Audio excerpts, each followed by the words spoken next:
నమస్కారం MC news కి స్వాగతం. ఈనాటి ముఖ్యాంశాలు. గురువారం పలమనేరు శాసనసభ్యులు అమర్నాథ్ రెడ్డిని కలిసి సన్మానించిన స్టేట్ కార్పొరేషన్ డైరెక్టర్ గా నియమితులైన వీకోటకు చెందిన రంగనాథ్ గజేంద్రుడు. అయ్యప్ప స్వామి 41 రోజులు దీక్ష పూర్తి చేసుకుని పలమనేరు శివాలయం నుండి ఇరుముడి కట్టుకుని శబరిమల యాత్రకు బయలుదేరిన పలమనేరు మాజీ ఎమ్మెల్యే వెంకటే గౌడ. వార్తల్లోని వివరాలు.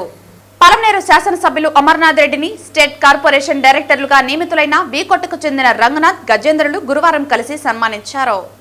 పలమనేరు శాసనసభ్యులు అమర్నాథ్ రెడ్డిని స్టేట్ కార్పొరేషన్ డైరెక్టర్గా నియమితులైన వీకోటకు చెందిన రంగనాథ్ గజేంద్రులు గురువారం కలిసి సన్మానించారు. Andhra Pradesh state warehousing corporation director గా వీకోట మండల తెలుగుదేశం పార్టీ అధ్యక్షులు ఏఎం రఘునాథ్ ను, అదే మండలానికి చెందిన గజేంద్రను AP state irrigation development corporation director గా నియమితులైన విషయం తెలిసిందే. పార్టీ కోసం పనిచేసిన తమ సేవలను గుర్తించి రాష్ట్ర స్థాయి పదవులకు ఎంపిక చేసిన స్థానిక శాసనసభ్యులను ఈ సందర్భంగా పలమనేరులోని తెలుగుదేశం పార్టీ కార్యాలయంలో కలిసి ఆయన్ను సన్మానించి ధన్యవాదాలు తెలియజేశారు.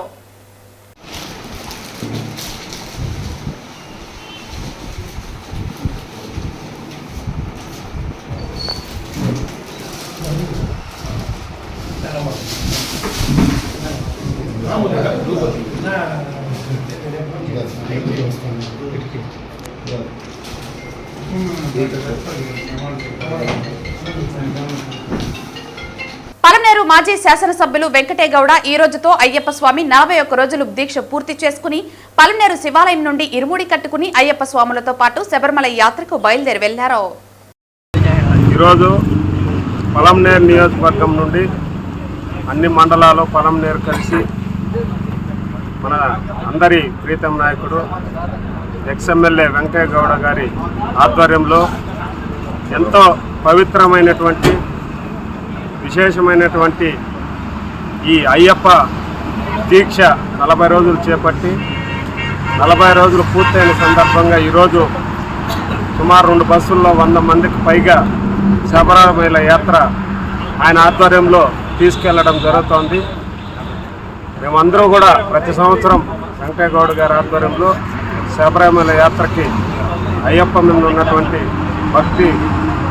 భక్తులందరినీ కూడా ఆయన తీసుకువెళ్ళడం జరుగుతుంది. కాబట్టి అయ్యప్ప స్వామి ఆయనకి పలమనేరు నియోజకవర్గంలో ఉన్న ప్రజలందరికీ ఆయన కృపా కటాక్షం ఉండాలని, అయ్యప్ప స్వామి ఆశీస్సులు వెంకయ్య గౌడ గారికి అదేవిధంగా నియోజకవర్గంలో ఉన్నటువంటి ప్రజలందరికీ కూడా మంచి జరగాలని ఈ యాత్రతో మేము వెళ్ళి రావడం జరుగుతుంది. ఏటా ప్రతి సంవత్సరం మన గౌరవ మాజీ శాసనసభ్యులు వెంకటగౌడ గారి ఆధ్వర్యంలో అయ్యప్ప స్వామి దీక్ష చేయడం, ఆ దీక్ష అయిన తర్వాత ఆయన ఆధ్వర్యంలోనే సుమారు ప్రతి సంవత్సరం జరుగుతూ ఉండింది. ఈ సంవత్సరం కొంచెం ఎక్కువగా 2 బస్సులు దాటి జనాలు రావడం సంతోషం. ప్రతి మండలం నుంచి కార్యకర్తలను అయితేనేమి నాయకులను అయితేనేమి ఆయన స్వయ ఖర్చులతో అక్కడ పలమనేరులో నుంచి బస్సు ఎక్కినప్పటి నుంచి బస్సు దిగేంత వరకు భోజనాలు మరి అక్కడ తీసే ప్రసాదాలతో సహా మా గౌరవ మాజీ శాసనసభ్యుల వారు తీసేయడం చాలా సంతోషదాయకం. కొంతమంది దగ్గర డబ్బులు ఉండొచ్చు ఉండకపోవచ్చు, ఆ భేదాలు ఏమీ లేకుండా ప్రతి ఒక్కరికి ప్రసాదాలతో పాటు అన్నీ తీసిచ్చి, కొంతమందికి అయితే వాళ్ళ ఇండ్ల కాడ సౌకర్యం లేని వారికి కూడా 2 పార్టీ ఆఫీసులు, అంటే ఒక పార్టీ ఆఫీస్ అయితే ఒక ఎమ్మెల్యే గారి మాజీ ఎమ్మెల్యే గారి స్వగృహం, అంటే మన గుజరాత్లో ఉన్న 2 కార్యాలయాలు కూడా భక్తులకంతా ఎవరన్నా ఒకరి వాళ్ళ ఇళ్ళ కాడ సౌకర్యం లేకపోతే వాళ్ళకి అందించి వాళ్ళందరూ అక్కడే ఉండడానికి కూడా వీలు కల్పించి ఇన్ని సౌకర్యాలు కల్పించే అయ్యప్ప స్వామి కరుణా కటాక్షాలు ఎల్లవేళ ఉండాలని ఆ గౌరవ మాజీ శాసనసభ్యులు వెంకటగౌడ గారు చల్లగా ఉండాలని కోరుకుంటూ ఈ అయ్యప్ప దీక్ష కూడా సకాలంలో పూర్తయి క్షేమంగా వెళ్ళి లాభంగా మేమందరూ పలమనేరు చేరుకోవాలని కోరుకుంటూ సెలవు తీసుకుంటున్నాం.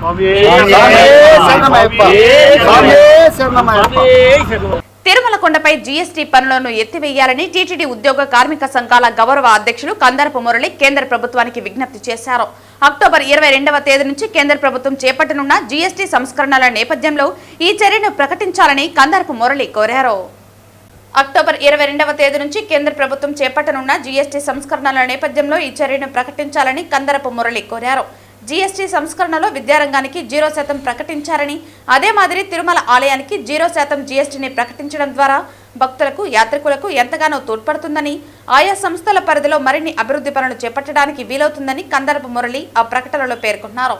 టీటీడీ పాలక మండలి ఈ దిశగా ఆలోచించి అత్యవసర పాలక మండలి సమావేశం జరిపి కేంద్ర ప్రభుత్వానికి వినతిని సమర్పించాలని కోరారు.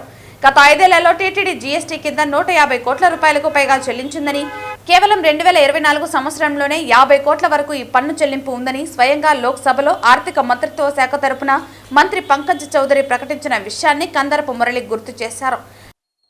తిరుమలపై పూర్తిగా జీఎస్టీ విధానాన్ని ఎత్తివేయాలని టీటీడీ ఉద్యోగ కార్మిక సంఘాల తరఫున నేను కేంద్ర ప్రభుత్వానికి విజ్ఞప్తి చేస్తున్నాను. ఈ ఏడాది ఫిబ్రవరిలో లోక్సభలో మంత్రి పంకజ్ చౌదరి మాట్లాడుతూ గత 5 ఏళ్ల కాలానికి 136 కోట్ల రూపాయలకు పైగా, అంటే 2024 డిసెంబర్ నాటికి ఆయన చెప్పిన లెక్కలు, ఆ తర్వాత 3 నెలల కాలం లెక్క వేసుకుంటే మొత్తం 150 కోట్ల రూపాయలకు పైగా జీఎస్టీ పన్నుని టీటీడీ చెల్లించింది. ఇది ప్రత్యక్ష పన్ను. ఇది కాకుండా పరోక్షంగా తిరుమల లడ్డూ తయారీకి వినియోగించే నెయ్యి కావచ్చు, పప్పు దినుసులు కావచ్చు, చక్కెర కావచ్చు, ఇతరత్రా పదార్థాలు ఏమేమి కొనుగోలు చేస్తున్నారో ప్రతిరోజు 100 టన్నుల ఆహార పదార్థాలని టీటీడీ కొనుగోలు చేస్తుంది. వీటన్నిటికీ జీఎస్టీ చెల్లించేది ఒక నిత్య కార్యక్రమంగా ఉంది. అదే మాదిరి తిరుమల ప్రతిష్టను విశ్వవ్యాపితం చేసింది అన్నదానం. ఒక రకంగా ఎంతో భక్తిభావంతో చాలామంది దీనికి విరాళాలు ఇస్తుంటారు. ఒక నిరంతరం వేల సంఖ్యలో జనానికి ప్రతినిత్యం, కొన్ని సందర్భాల్లో లక్షల సంఖ్యలో వచ్చినా సరే అన్నదానం ఎప్పుడూ ఆగింది లేదు. నూతన పద్ధతులన్నీ తీసుకొని వచ్చి మరింత పటిష్టవంతంగా దాన్ని అమలు చేస్తున్నారు. ఈ అన్నదానానికి సరఫరా చేసే వస్తువులు కూడా, ఆఖరికి బియ్యం మీద కూడా జీఎస్టీ చెల్లించాల్సినటువంటి పరిస్థితి ఏర్పడింది. కొనుగోలు చేసే ప్రతి వస్తువు మీద టీటీడీ జీఎస్టీ చెల్లిస్తుంది. ఈ లెక్కలని తీసుకుంటే కొన్ని 100 కోట్ల రూపాయల భారం తిరుమల తిరుపతి దేవస్థానం మీద ప్రతి ఏడాది పడుతూ ఉంది. ఇప్పుడు జీఎస్టీ సంస్కరణల్ని ప్రారంభించారు. 4 స్లాబులను 2 స్లాబులుగా మార్చారు. 5-12% మాత్రమే ఉంటుందని చెప్పారు.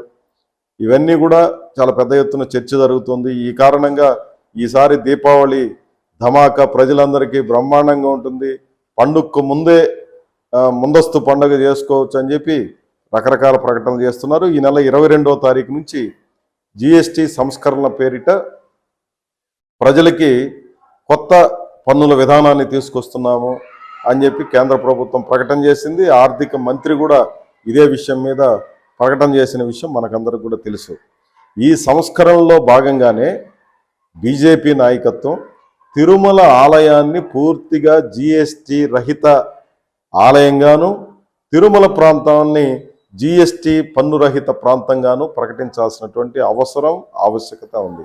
భారత విద్యార్థి ఫెడరేషన్ ఎస్ఎఫ్ఐ ఆధ్వర్యంలో రాష్ట్రంలో నెలకొన్న విద్యారంగం సమస్యలు పరిష్కరించాలని సెప్టెంబర్ 6వ తేదీన చలో విజయవాడకు వేలాది మంది విద్యార్థులు తరలి రావాలని నాయకులు పిలుపునిచ్చారు. పెండింగ్ లో 6,400 కోట్ల రూపాయలు బకాయిలు ఉండడంతో రాష్ట్రంలోని విద్యార్థులు తీవ్ర అవస్థలు పడుతున్నారని, వారి చదువులు సజావుగా సాగటం లేదని, ఫీజులు చెల్లించాలని కళాశాల యాజమాన్యం విద్యార్థులను ఇబ్బంది పెడుతున్నా రాష్ట్ర కూటమి ప్రభుత్వం ఏమాత్రం పట్టించుకోవటం లేదని, ఇది సిగ్గుచేటని ఎస్ఎఫ్ఐ జిల్లా అధ్యక్ష కార్యదర్శులు అక్బర్, భగత్ రవిలు ఆందోళన వ్యక్తం చేశారు. గురువారం ఎస్వి యూనివర్సిటీలో పోస్టర్స్ విడుదల చేసి విజయవాడకు విద్యార్థులందరూ తరలి రావాలని పిలుపునిచ్చారు. నేటి ధరలు విపరీతంగా పెరిగినా ప్రభుత్వ హాస్టల్ విద్యార్థులు మెన్స్ ఛార్జీలు మాత్రం నామమాత్రంగా ఉన్నాయని, ఒక్కో విద్యార్థికి 1,500 నుంచి 1,600 వరకు నెల వరకు ఏ విధంగా సరిపోతుందని వారు ప్రశ్నించారు. 50 రూపాయలకు 3 పూట్ల భోజనం ఏ విధంగా తినగలరని, కావున తక్షణమే 3,000 రూపాయలు మెస్ ఛార్జీలు పెంచి విద్యార్థులకు పౌష్టికాహారం అందించాలని అన్నారు. ప్రభుత్వ హాస్టళ్లకు ప్రత్యేక నిధులు కేటాయించి హాస్టల్ సమస్యలు పరిష్కరించాలని డిమాండ్ చేశారు. విద్యారంగ సమస్యలు పరిష్కరించాలని చెప్పేసి ఈరోజు ఎస్ఎఫ్ఐ ఆధ్వర్యంలో సెప్టెంబర్ 6వ తేదీన చలో విజయవాడ కార్యక్రమం నిర్వహించడం జరుగుతుంది. ఈరోజు రాష్ట్రంలో కూటమి ప్రభుత్వం ఏర్పడి 14 నెలలు గడుస్తున్నా ఈరోజు విద్యారంగ సమస్యలపై ఏమాత్రం ఈరోజు శ్రద్ధ వహించకుండా ఈరోజు విద్యాశాఖ మంత్రి గారు చాలా పూర్తిగా నిర్లక్ష్యంగా వ్యవహరిస్తున్నారు. ఇప్పుడు విద్యలో విప్లవం తీసుకొస్తామని చెప్పినటువంటి లోకేష్ బాబు గారు ఈరోజు రాష్ట్రంలో అనేక మంది వేలాది మంది విద్యార్థులు అనేక రకాలుగా అవస్థలు పడుతున్నా ఈరోజు కేవలం అధికారులతో సమీక్ష తప్పితే ఈరోజు విద్యార్థుల సమస్యలు ఏమాత్రం పరిష్కారం కాలేవు. ప్రధానంగా ఈరోజు రాష్ట్రంలో నెలకొన్న ప్రధానమైనటువంటి సమస్య స్కాలర్షిప్ రీఎంబర్స్మెంట్. స్కాలర్షిప్ రీఎంబర్స్మెంట్ 6,400 కోట్ల రూపాయలు పెండింగ్లో పెట్టి ఈరోజు డైరెక్ట్గా విద్యార్థులు సజావుగా చదువుకోండి, గత ప్రభుత్వం స్కాలర్షిప్ రీఎంబర్స్మెంట్ అనేక రకాల విద్యార్థులను ఇబ్బంది పెట్టింది ఇవ్వకుండా, కానీ మా ప్రభుత్వం ఏర్పడిన వెంటనే ఎటువంటి సమస్యలు తలెత్తనీయకుండా ఖచ్చితంగా మేము కళాశాలకే ఫీజులు చెల్లిస్తాము, విద్యార్థులు ప్రశాంతంగా చదువుకొని మీ చదువులు పూర్తి చేసుకొని గొప్ప భవిష్యత్తును నిర్మించుకోని అని చెప్పినటువంటి లోకేష్ బాబు గారు ఈరోజు 14 నెలలు గడుస్తుంది. ఈరోజు కళాశాలకి ఏమాత్రం మీరు ఫీజు చెల్లించలేదు. ఈ ఫీజు చెల్లించలేకపోవడం వల్ల కళాశాల యజమానులు అందరూ కూడా ఈరోజు విద్యార్థులు ప్రభుత్వంతో సంబంధం లేదు, మా ఫీజులు మాకు చెల్లించండి అని చెప్పేసి విద్యార్థులని ఈరోజు ఇబ్బంది పెడుతున్న పరిస్థితి. అనేక మంది విద్యార్థులు ఆ ఫీజులు చెల్లించలేక పరీక్షలకు దూరం అయ్యేటువంటి పరిస్థితి ఏర్పడింది. అదే కాకుండా ఈరోజు విద్యను పూర్తి చేసుకొని ఉద్యోగ అవకాశాల కోసం పోయేటువంటి విద్యార్థులు కూడా ఈరోజు ఆ సర్టిఫికేట్లు ఇవ్వలేక ఫీజులు చెల్లించలేక అనేక మంది అవస్థలు పడుతున్నారు. ఈరోజు విద్యాశాఖ మంత్రి గారు ఈ విషయం తెలియదా అని ఈరోజు ప్రశ్నిస్తున్నాం. ఇదే కాదు, ఈరోజు రాష్ట్రంలో హాస్టల్ విద్యార్థులు ఈరోజు గత ఎన్ని ప్రభుత్వాలు మారినా కూడా ఈరోజు విద్యార్థుల హాస్టల్ సమస్యలు అలానే నెలకొని ఉన్నాయి. ప్రధానంగా హైకోర్టే ఈరోజు జోక్యం చేసుకొని ఈరోజు స్వతంత్రంగా హైకోర్టే ఈరోజు విద్యార్థులు హాస్టల్ సమస్యలు అనేకం నెలకొని ఉన్నాయి, మీరు ఇంతకీ దాని మీద ఏం చేస్తున్నారు, మీ పిల్లలు అయితే ఇక్కడ చదివినిస్తారా అనేటువంటి ఆశ్చర్యాన్ని ఈరోజు హైకోర్టు కూడా ఈరోజు రాష్ట్ర ప్రభుత్వానికి మొట్టికాయ వేసే విధంగా ఈరోజు మొన్న చెప్పింది. మళ్ళీ ఈరోజు హాస్టల్లో సమస్యలపైన మంత్రులు, కలెక్టర్లు, అనేక మంది అధికారులు సమీక్షిస్తున్నారు తప్పితే క్షేత్రస్థాయిలో ఈరోజు విద్యార్థులు నెలకొంటున్న సమస్యలు మాత్రం అలానే ఉన్నాయి. తిరుపతిలో క్రడాయి ఆధ్వర్యంలో జరగబోయే ప్రాపర్టీ షో సెప్టెంబర్ 5, 6, 7వ తేదీలలో డిబిఆర్ హాస్పిటల్ రోడ్డులోని శ్రీ కన్వెన్షన్ హాల్ నందు వైభవంగా నిర్వహించనున్నారు. ఈ ప్రారంభోత్సవానికి తిరుపతి ప్రజలు మరియు పరిసర ప్రాంతాల వారు అందరూ హాజరై ఈ సదావకాశాన్ని వినియోగించుకోవాలని నిర్వాహకులు కోరారు. ఈ సందర్భంగా వారు మాట్లాడుతూ హోమ్ లోన్స్ కు సంబంధించిన ప్రముఖ బ్యాంకులు Indian bank, SBI, Indian overseas బ్యాంకులు, ఆటోమొబైల్స్ మరియు ఇతర కంపెనీలు అనేక స్టాల్స్ లో పాల్గొననున్నాయని తెలిపారు. ప్రజలు ఇక్కడ తుడా అప్రూవల్ తో కూడిన అన్ని అనుమతులు కలిగిన క్లియర్ టైటిల్ ప్రాపర్టీస్ ను చూడవచ్చని, కొనుగోలు చేయవచ్చని, ఇల్లు లేదా ప్రాపర్టీ కొనుగోలు చేయదలిచిన ప్రతి ఒక్కరూ తప్పనిసరిగా ఈ అవకాశాన్ని వినియోగించుకోవాలని విజ్ఞప్తి చేశారు. ఈ కార్యక్రమం గురించి CREDAI chairman Gopinath, president Ramaprasad, vice president Rajesh Babu, secretary Narasimha Reddy, treasurer Harikrishna తదితరులు తిరుపతి ప్రజలకు పిలుపునిచ్చారు. సో ఈ 2025 ప్రాపర్టీ ఎక్స్పో క్రెడాయి కండక్ట్ చేస్తూ ఉంది. తిరుపతిలో నిర్మాణ రంగానికి క్రెడాయి చేస్తున్న సేవలు, ఈ ప్లాట్ఫామ్ ద్వారా ప్రజలకు అందిస్తున్న మెసేజ్ చాలా ఉపయోగం. అందరూ వచ్చి ఒకే ప్లాట్ఫామ్ పైన ఈ ఈవెంట్ని, ఈ ఎగ్జిబిషన్ని చూసి వాళ్ళకు కావాల్సిన ఏమైనా సమాచారం కానీ, కోసినీరు కానీ, మా బిల్డర్స్ని కానీ, సప్లయర్స్ని కానీ ఎవరిని అడిగినా కూడా ఈ ప్లాట్ఫామ్ ద్వారా వాళ్ళకి ఒకే ప్లాట్ఫామ్ పైన అన్ని విధాల బ్యాంకర్స్ ఉంటారు, సప్లయర్స్ ఉంటారు, అందరూ ఉంటారు. వాళ్ళందరికీ కూడా ఇది ఎంతో ఉపయోగం. సో ఈ ఈవెంట్కి మ్యాక్సిమం తిరుపతి ప్రజలందరూ వచ్చి ఈవెంట్ చూస్తే వాళ్ళకి ఒక అవగాహన వస్తుంది. ఆ విధంగా ఈ ప్లాట్ఫామ్కి తిరుపతి క్రెడాయి ద్వారా మేము అందిస్తున్నాం. మేము చాలా హ్యాపీగా ఉన్నాం. గత 12 సంవత్సరాల నుంచి ఇది ప్రతి సంవత్సరం జరుగుతుంది. పోయిన సంవత్సరం ఒక్కసారి చేయలేకపోయాం. అలాగే నిన్న జిఎస్టీలో సిమెంట్కు మాత్రం జిఎస్టీ పైన 28% నుంచి 18% వరకు కేంద్ర ప్రభుత్వం తీసుకొచ్చింది. ఇది నిర్మాణదారులకు చాలా హ్యాపీగా ఉంది. అలాగే మిగతా విషయాలైన బ్యాంక్ ఇంట్రెస్ట్ రేట్లు కానీ, జిఎస్టీలు కానీ, సేమ్ టైం రిజిస్ట్రేషన్ ఫీజులు, ఇవి కూడా కొద్దిగా గవర్నమెంట్ తగ్గించగలిగితే ఈ ఎవరైతే సొంత ఇంటి కల నెరవేరడానికి చాలా ఉపయోగం ఉంటుంది. గవర్నమెంట్కి ఆ విజ్ఞప్తిని ఇస్తుంది. సేమ్ టైం క్రెడాయి ఆంధ్రప్రదేశ్లో దాదాపు 1200 మంది మెంబర్స్ ఉన్నారు. చాలా పెద్ద నిర్మాణ అసోసియేషన్ ఇది. తిరుపతిలో దాదాపు 60 మందితో మేము మెంబర్స్ ఉన్నాము. అందరూ కూడా రూల్ ప్రకారం, రేరా రూల్ ప్రకారం చేస్తాం. Not only construction projects, bankers finance ఇచ్చే SBI, ICICI bank, bank of India, Indian bank, ఇట్లాంటి చాలా ఫైనాన్షియల్ ఇన్స్టిట్యూషన్స్, కొన్ని బిల్డింగ్ మెటీరియల్స్, ఎవరైనా కొనుక్కునే వాళ్ళు కాకుండా సొంతంగా ఇల్లు కట్టుకోవాలనుకున్నా కూడా వాళ్ళు మెటీరియల్స్ మీద వాటర్ ప్యూరిఫైయర్స్, సోలార్ ఎక్విప్మెంట్స్, మిగిలిన మామూలు సిమెంటు, స్టీలు ఇట్లాంటి వాళ్ళు, లిఫ్ట్లు, వీళ్ళందరూ కూడా స్టాల్స్ పెడతా ఉన్నారు. ఫర్నిషింగ్స్, డెకార్స్ వీళ్ళందరూ కూడా వస్తారు. కాబట్టి ప్రజలందరూ తిరుపతి చుట్టుపక్కల, తిరుపతి జిల్లాలో ఉన్న వాళ్ళందరూ కూడా ఈ అవకాశాన్ని సద్వినియోగం చేసుకొని ఈ 3 రోజుల్లో మా స్టాల్స్ని సందర్శించి మీరు అక్కడికక్కడే మీ ప్రాపర్టీని సెలెక్ట్ చేసుకోవచ్చు, బార్గెనింగ్ చేసుకోవచ్చు, ఫైనాన్షియల్ ఇన్స్టిట్యూషన్స్తో కన్సల్ట్ అవ్వచ్చు. అక్కడికక్కడే కూడా ఈ 3 రోజులైనా సైట్ విజిట్స్ చేసుకుని 3 రోజుల్లోనే మీ ప్రాపర్టీ కొనుక్కునే అవకాశం ఉంది. కాబట్టి తప్పకుండా దీన్ని యూజ్ చేసుకోమని రిక్వెస్ట్ చేస్తున్నాను. Thank you. వార్తలు ముగించే ముందు ముఖ్యాంశాలు మరోసారి.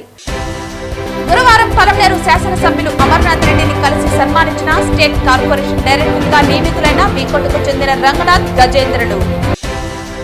అయ్యప్ప స్వామి 41 రోజులు దీక్ష పూర్తి చేసుకుని పలమనేరు శివాలయం నుండి ఇరుముడి కట్టుకుని శబరిమల యాత్రకు బయలుదేరిన పలమనేరు మాజీ ఎమ్మెల్యే వెంకటే గౌడ. ఈ వార్తలు ఇంతటితో సమాప్తం. తిరిగి వార్తల్లో మళ్ళీ కలుద్దాం. అంతవరకు సెలవు. నమస్కారం.